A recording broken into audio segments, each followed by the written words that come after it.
भारत सरकार ने कुछ लोगों को नागरिकता दे दी और कल सुप्रीम कोर्ट इलेक्टोरल बॉन्ड ऐसा ही कहेगा कि ये सीएए कानून गैर संवैधानिक है, तो क्या आप उसकी नागरिकता वापस लेंगे?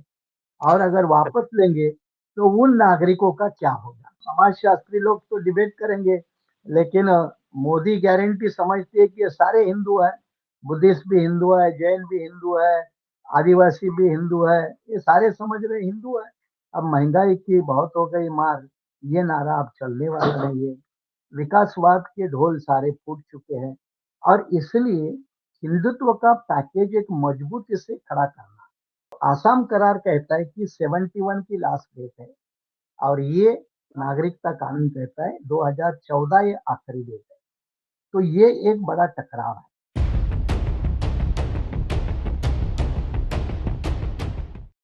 सीएए सिटीजन्स अमेंडमेंट एक्ट लागू हो गया है। क्या फर्क है पहले के नागरिकता कानून में और इस नागरिकता कानून में? नागरिकता देने का कानून प्रावधान पहले भी था और नए कानून में क्या है? क्या धर्म के आधार पर पहली बार नागरिकता से लोगों को एक्सक्लूड किया जाए? कई राज्य सरकारों ने विरोध किया है और कई जगह विरोध प्रदर्शन जारी है। 19-20 में बहुत ही जबरदस्त विरोध हुआ था सिटीजन्स अमेंडमेंट एक्ट और एनआरसी को लेकर। क्या इस खास है इस बात में? इसमें समझेंगे या कानूनी पक्ष क्या कहता है, इसको समझने की कोशिश करें। दोस्तों, रतन लाल बोल रहा हूँ और आप देख रहे हैं अम्बेडकर नामा। डॉक्टर सुरेश माने पॉलिटिकल एक्टिविस्ट हैं, लीडर हैं और एडवोकेट, संविधान के जानकार हैं। इनसे समझने की कोशिश करते हैं कि क्या खास है सीएए में और देश के मुसलमानों को क्या इससे परेशानी हो? क्या बाहर से जो लोग आएँगे वो सिर्फ नॉन मुस्लिम लोगों का ही स्वागत है? और 2014 के बाद जिन लोगों पे अगर उत्पीड़न हुआ है, क्या उनके लिए न्योता नहीं है? तमाम पहलुओं को समझेंगे। स्वागत है सर। जी, नमस्कार। जी, शुक्रिया। जय भीम प्रोफेसर। जय भीम सर। जय भीम। जी, अभी एक है कि सबसे पहले अम्बेडकर नामा को सभी दर्शकों ने भी शुक्रिया देना चाहिए, क्योंकि दो गंभीर घटनाएं हैं अपने देश में जो 2 दिन में हुई है। जी, पहली गंभीर घटना है कि कल ही माननीय सर्वोच्च न्यायालय ने स्टेट बैंक ऑफ इंडिया के मैनेजमेंट को फटकारते हुए विद इन द लिमिटेशन जो भी उनके पास स्ट्रक्चर होते हैं उसका इस्तेमाल करते हुए स्टेट बैंक ऑफ इंडिया को लताड़ा। इसलिए लताड़ा क्योंकि इलेक्ट्रल बॉन्ड के मामले में 15 फरवरी को जो सुप्रीम कोर्ट ने जजमेंट दिया, उस जजमेंट में कहा कि इलेक्ट्रल बॉन्ड ये गैर संविधानिक है, इसमें कई कानूनों का उल्लंघन है, इसलिए उसको निरस्त कर देना चाहिए और सुप्रीम कोर्ट ने निरस्त किया। जी, ये ये एक फैसला 15 फरवरी का और उसी को लेकर कल सुप्रीम कोर्ट में जो डायरेक्शन दिए थे कि आपको इस तारीख तक, मतलब कल की तारीख तक, आज के 12 तारीख तक आपको सारी जानकारी इलेक्टोरल बॉन्ड को लेकर चुनाव आयोग को देनी है और चुनाव आयोग उसको सार्वजनिक करेगा। ये एक घटना है और दूसरी घटना है कि कल केंद्र सरकार की तरफ से, बीजेपी की मोदी सरकार की तरफ से, क्योंकि आजकल केंद्र सरकार कोई शब्द इस्तेमाल ही नहीं करता है, हर कोई करता है मोदी की गारंटी है, मोदी की गारंटी है, तो सरकार भी कहीं नजर नहीं आती। तो मैं भी उसी का प्रयोग करता हूँ, मोदी सरकार की तरफ से। जी, कहा गया कि अब इस देश में सीएए कानून लागू हो गया। अब ये 2 घटना 2 दिन के अंदर ये देश को एक नया चिंतन करने के लिए मजबूर करवा रही है और देश के कई लोगों के सामने ये सवाल भी खड़ा कर रही है। अब इसमें पहले हम ही, जैसे आपने छेड़ा है सब्जेक्ट की सीएए का, तो पहले नागरिकता जो कानून है, वो नागरिकता कानून जब कोई भी नया देश बनता है ना, जैसे 47 के बाद इंडिया बना, भारत बना, तो भारत के संविधान में भी इसके बारे में नागरिकता को लेकर कुछ प्रावधान लिखने पड़े, जो संविधान के प्रियम्बल के बाद तुरंत नागरिकता के बारे में संविधान में प्रावधान है। अब उस वक्त क्या हुआ था, पार्टीशन हुआ था, कई लोग इधर उधर थे, तो संविधानकर्ताओं ने कुछ तारीखों निश्चित की थी। इस तारीख के पहले कुछ लोग जो इधर उधर है, क्योंकि बंटवारा हुआ था जल्दी जल्दी में, समय जी नहीं मिला था, तो कुछ लोगों को समय दिया था कि इस समय सीमा के अंदर अगर वो लोग भारत में आते हैं तो उनको नागरिकता के लिए विचार होगा, उनको नागरिकता दी जाए। लेकिन वो सारे चैप्टर में कहीं भी किसी भी धर्म का जिक्र नहीं था, कोई रिलीजन को लेकर भेदभाव नहीं था। जो भी भारत का नागरिक है था पार्टीशन के पहले और बंटवारे में इधर उधर हुआ, तो उसको अगर वापसी आकर अपने इंडिया की सिटीजनशिप लेनी है तो उसके लिए कुछ डेट का प्रायोजन किया था ताकि लोगों को आसानी हो सके। लेकिन इम्पोर्टेंट मुद्दा ये है कि उसको कोई किसी धर्म या मजहब का कोई क्राइटेरिया नहीं। नागरिकता कानून कर हर देश में बनते रहते हैं, क्योंकि समय समय पे नई नई डेवलपमेंट होती है तो उसमें सुधार होते हैं। लेकिन 2016 में बीजेपी का ये एजेंडा ये था कि जो भारत देश के सराउंडिंग मुस्लिम राष्ट्र हैं, उसमें कई लोग धर्म के आधार पर पीड़ित है, प्रताड़ित है, उनको एक ऑप्रेस किया जाता है, शोषण होता है उनका, परसिक्यूटेड माइनॉरिटी होते हैं, तो उन लोगों को भारत में लाना चाहिए। इस तरह से बीजेपी ने 2016 में ही पहल करनी शुरू की थी। जी अब ये शुरू की तो फिर इनको कानूनी रूप इन्होंने 2019 को दिया। इसका एक कानून बनाया जिसको कहते हैं नागरिकता कानून संशोधन 2019। ये कानून के माध्यम से भारत सरकार भी नहीं, फिर मोदी सरकार ने अफगानिस्तान, पाकिस्तान और बांग्लादेश, इन 3 देशों में जो बसे हुए लोग हैं, जो धर्म के आधार पर अपने आप को पीड़ित महसूस करते हैं, परसिक्यूटेड माइनॉरिटी के नाम पे महसूस करते हैं, तो इनको इंडिया को आने का मौका मिलना चाहिए, नागरिकता मिलनी चाहिए। तो इस बात को लेकर ये कानून आया। तो कानून जब आया तो उसका एक तो विरोध हुआ, बड़े पैमाने पे विरोध हुआ, देश भर आंदोलन चला। दिल्ली में तो बड़ा काफी आंदोलन चला, जिसको काफी दिनों तक चला। बाद में सुप्रीम कोर्ट को दखल-अंदाजी करनी पड़ी। खास करके मुस्लिम महिलाओं का बड़ा योगदान रहा। उसका कारण ये था कि ये नागरिकता कानून पहली बार देश के नागरिकों में धर्म के आधार पर नागरिकता देने में भेदभाव करता है। ये भारतीय संविधान के आर्टिकल 14 का उल्लंघन है। इस बात को लेकर देश में आक्रोश हुआ। आक्रोश ये बड़े पैमाने पे ये था कि एक तरफ मुस्लिमों को आइसोलेशन करने की बात इसमें नजर आ गई थी और उनकी नागरिकता छीनने की या नहीं देने की बात भी नजर आ गई थी। जी तो फिर एक देश भर बड़ा आंदोलन चला, आप जानते हैं, दिल्ली में भी चला, मैं भी कई जगह शरीक हुआ था, आप भी हुए होंगे। और फिर ये जब आंदोलन चला तो फिर उसके साथ एनआरसी को जोड़ा गया। एक्चुअली सीएए शुरू होने की पहले कारण भी एक था एनआरसी के साथ जुड़ना। और जी एनआरसी का रिश्ता जो आया, एनआरसी का मुद्दा ही आया क्यों? एनआरसी का मुद्दा इसलिए आया क्योंकि जो उत्तर पूर्व के राज्य हैं, उन राज्यों में बड़े पैमाने पर बांग्लादेश हो, पाकिस्तान हो, नेपाल हो या बाकी और अन्य देश हो, उसकी तरफ से माइग्रेशन हुआ। ये लोग भारत में आए हैं बड़ी भारी संख्या में, और बड़ी भारी संख्या में भारत में आने के कारण उनके नागरिकता को लेकर बड़े सवाल खड़े हुए थे। आप जब इस बात को समझेंगे तो आप थोड़े बहुत आसाम में जो छात्र आंदोलन शुरू हुआ था और छात्र आंदोलन फिर राजनीति में बदला था, तो उसका एक प्रमुख कारण था कि आसामी लोगों के ऊपर बाहर से आए हुए लोग हावी हो रहे हैं, उनकी जनसंख्या को बढ़ावा दे रहा है, उनको ज्यादा प्रोविजन दिया गया है। इसके चलते देखो, जब राजीव गांधी ही थे, हम्म राजीव या कोई पंत प्रधान असम थे। गण परिषद असम गण हाँ, परिषद असम गण परिषद उसमें से पैदा हुई। इनमें फिर एक पैक्ट हो गया, आसाम करार हो गया। तो आसाम करार ने ये तय किया कि 24 मार्च 1971 तक जो इंडिया में आया है उसको नागरिकता मिलनी चाहिए, उसके बाद में जो आया है उसको नागरिकता नहीं मिलनी चाहिए। ये असम अकॉर्ड ये बना था, ये असम सरकार और केंद्र सरकार के बीच में।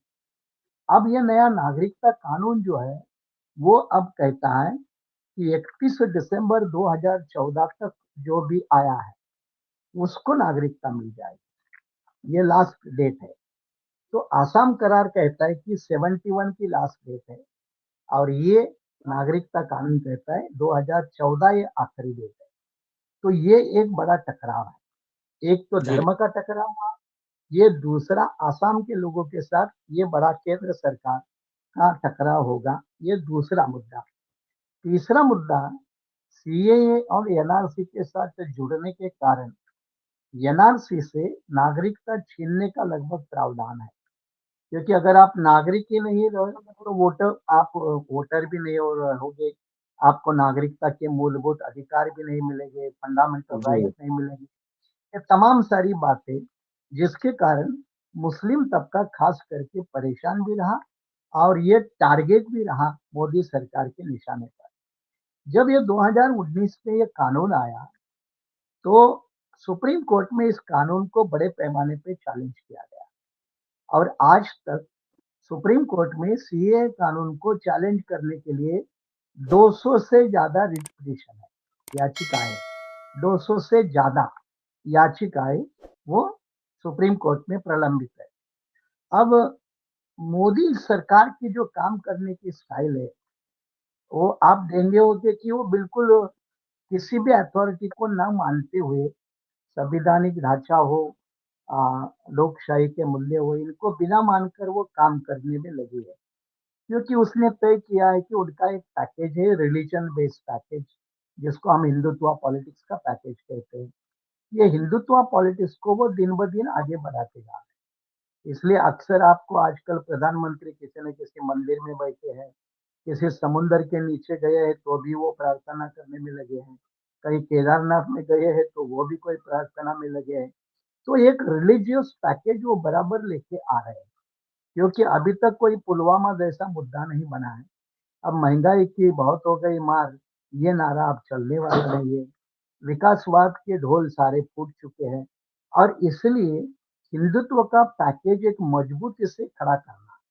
तो इस मजबूती में खड़ा करने के लिए सीएए उनके लिए एक अहम मुद्दा है। अब जो उन्होंने समय चुना है वो भी इम्पोर्टेंट है। तो हम्म। समय है इलेक्ट्रल बॉन्ड को लेकर सुप्रीम कोर्ट ने जब स्टेट बैंक ऑफ इंडिया को फटकार लगाई और 12 घंटे के अंदर आपको सारा डेटा देना ही है और चुनाव हम्म। आयोग को 15 तारीख तक उसको अपने वेबसाइट पे डालना है। तो स्टेट बैंक ऑफ इंडिया ने, मतलब वही स्टेट बैंक ऑफ इंडिया के अध्यक्ष भी मोदी सरकार ही अपॉइंट करती है। सारे पब्लिक अंडरटेकिंग के बैंक के हो और कोई अंडरटेकिंग हो, उसके सारे चेयरमैन होते हैं, वो मोदी सरकार अपॉइंट करती है। अब मैं मोदी सरकार बार-बार इसलिए कह रहा हूँ क्योंकि वो मोदी सरकार की गारंटी है, केंद्र सरकार इस्तेमाल नहीं होता है। तो मोदी सरकार ने चेयरमैन जब नियुक्त किए, अपॉइंट किए हैं, तो वो अपनी वफादारी साबित करने के इसलिए उन्होंने सबसे बड़ा महंगा वकील जो इंडिया का है, उसको लगाया। अब लोगों की ये भी धारणा है कि सबसे बड़ा महंगा वकील लगाएँगे, तो मामला जीत जाएँगे, ऐसे भी लोग समझते हैं। इसलिए हम्म। सुप्रीम कोर्ट ने समझा होगा, ये स्टेट बैंक ऑफ इंडिया और मोदी सरकार ने समझा होगा कि भाई चलो एक महंगा वकील लगा दो, मामला जीत जाएगा, चुनाव के बाद देख लेंगे। और जब वो महंगा वकील आया कि हमें 30 जून तक की तारीख चाहिए, 6 जून तक की, मतलब तब तक चुनाव खत्म होगा, सब कुछ खत्म होगा, तो पब्लिक डोमेन में ये डेटा नहीं आएगा। अब ये जो मामला है बड़ी पैमाने पे फैल रहा था, उस न्यूज़ को सैबोटेज करके दूसरी न्यूज़पेपर हेडलाइन, मीडिया हेडलाइन ये सीएए ने बनाई। तो सीएए का टाइमिंग भी बहुत इम्पोर्टेंट है। तो देखो, किसी भी देश के नागरिक को अपने भारत में नागरिक बनाना कोई गलत नहीं है। अगर उनका ओरिजिन इंडियन है तो कोई गलत नहीं है। और अगर कोई भी नागरिक किसी देश में अपने आप को एक परसिक्यूटेड महसूस करता है, ऑप्रेस महसूस करता है, तो और वो इंडियन ओरिजिन है, तो उसको इंडिया आने में कोई दिक्कत नहीं है। इस मामले में किसी से भी अपना भी भेदभाव नहीं है। लेकिन ये पॉलिसी लागू करते वक़्त आप धर्म के आधार पर भेदभाव नहीं कर सकते। ये धर्म के आधार पर भेदभाव नहीं कर सकते और इसी मुद्दे को लेकर 200 से ज़्यादा जो याचिका सुप्रीम कोर्ट में पेंडिंग है, तो उसको जी, लगभग 4 साढ़े 4 साल हुआ। अब सीएए कानून भी 19 में बना, उसको भी 4 साढ़े 4 साल हो गए। अब तक वो ठंडे बस्ते में था। अब ऐसी कौन-सी ज़रूरत पड़ी कि इतनी जल्दबाज़ी में उसको लागू करना पड़ा? तो मैंने वही कहा कि बीजेपी एक चुनावी नैरेटिव के शोध में है, सर्च में है और वो नैरेटिव धीरे-धीरे बना रहे हैं और वो हिंदू धर्म की राजनीति इसके इर्द-गिर्द ही घूमता हुआ नज़र आता है। इसलिए देश में 80% हिंदू है, तो हिंदुओं के लिए ज़्यादा सुविधा दे दे, बाकी लोग अपना-अपना देख ले। एक हिंदू भी तरफ से हिंदू भी कौन है ये भी तो डिबेटेबल है। उसमें एससी, एसटी, हम ओबीसी है क्या? अब वो हम समाजशास्त्री लोग तो डिबेट करेंगे, लेकिन मोदी गारंटी समझती है कि ये सारे हिंदू हैं, बुद्धिस्ट भी हिंदू है, जैन भी हिंदू है, आदिवासी भी हिंदू है, ये सारे समझ रहे हिंदू है। तो ये मान के चल रहे, यहाँ 80% हिंदू तबका है, तो हिंदू को वेटेज मिलना चाहिए और इसलिए मुस्लिम को किनारे करने का एक जो मैकेनिज़्म है, उसके तंत्र के लेवल पर सीएए को लाया।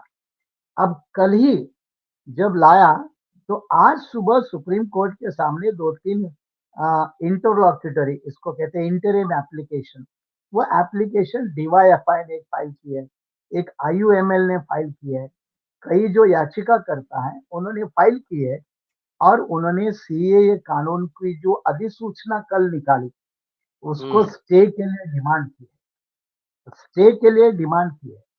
उस जो इंटरिम एप्लीकेशन है, उसमें दलील ये है कहना ये है, कंटेंशन ये है कि जब 4 साढ़े 4 साल कानून नहीं लागू किया, तो और थोड़ा देर रुकेंगे तो कोई दिक्कत नहीं होगी। ये एक प्राइमरी आर्गुमेंट है कि जब 4 साढ़े 4 साल इम्प्लीमेंट नहीं किया है, तो सुप्रीम कोर्ट इसके ऊपर रोक लगा दे और सुप्रीम कोर्ट रोक लगाएगा, तो ज़्यादा समय मिलेगा, इसके ऊपर बहस होगी और ये सही है या गलत, इसका फैसला हो जाएगा, ये एक दलील है। दूसरी दलील वो बहुत इम्पोर्टेंट है कि भारत एक सेक्युलर कंट्री है।